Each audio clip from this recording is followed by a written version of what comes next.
Igbo ndị ọma njem ọnụ, anyị si ya dịrị nwoke mma dịrị nwaanyị mma.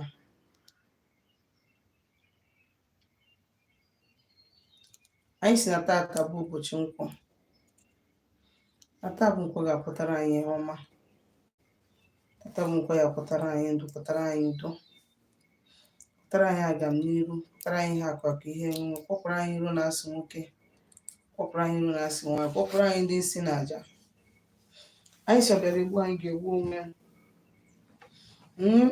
ọsị na isi anyị na-awụ aja, eji nke ya wee bụrụ ya bụ aja. Anyị si ndụ mmiri ndụ azụ egbebere ugubelu, mana nke si ibi ebekwana ka akụkọ ya. N'ife anyị kụ tata bụ nkwọ na eke na ori na afọ na nkwọ. Anyị na-anụ n'ụbọchị na-anọ ise. Ekenekwa m unu, afọ mbụ Nwada Gbarọma Ụzọmmiri. Abụ m onye mgbasa oziọma ọdịnala Igbo, bụrụkwa dibịa Igbo. Abụ m onye isi nchụaja na Agbarọma ọdịnala Temple nke dị n'Enugu steeti. Akara ekwentị WhatsApp anyị bụ 070-373-11663. Isiokwu anyị ji maka ya bịa tata, that is our topic for the day.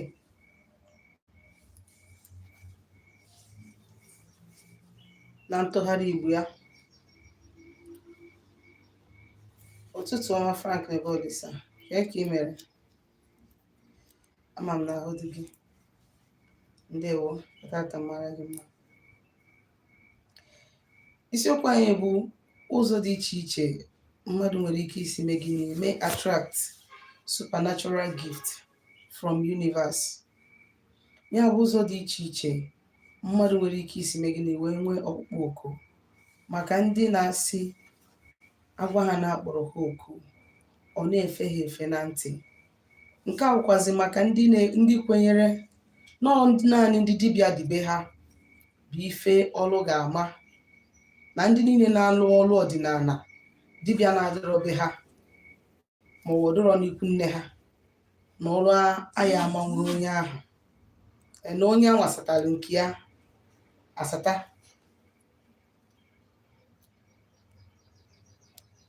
Na onye ahụ satara nke ya asata.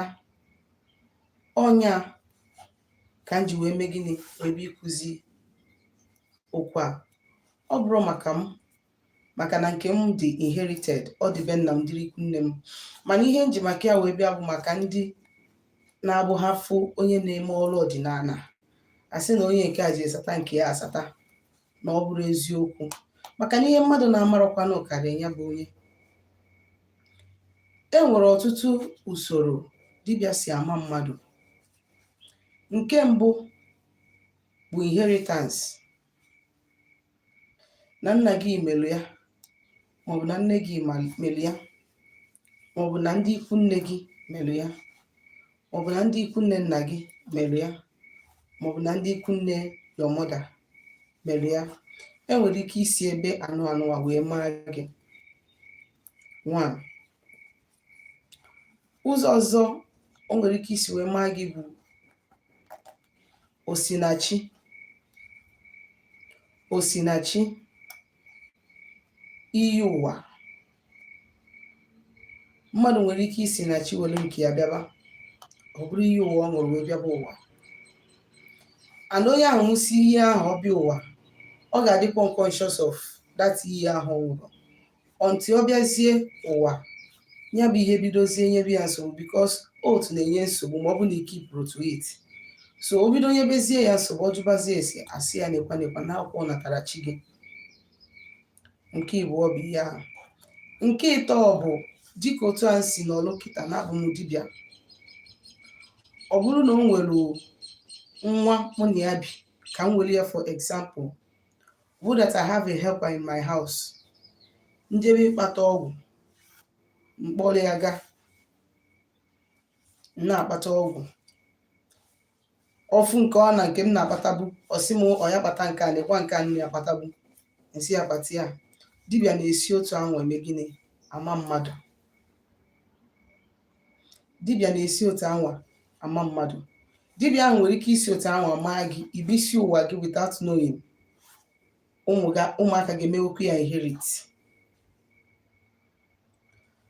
otu ọzọkwa dibịa si ama mmadụ bụ site n'ọgwụ dị iche iche dị na ngwuru be anyị.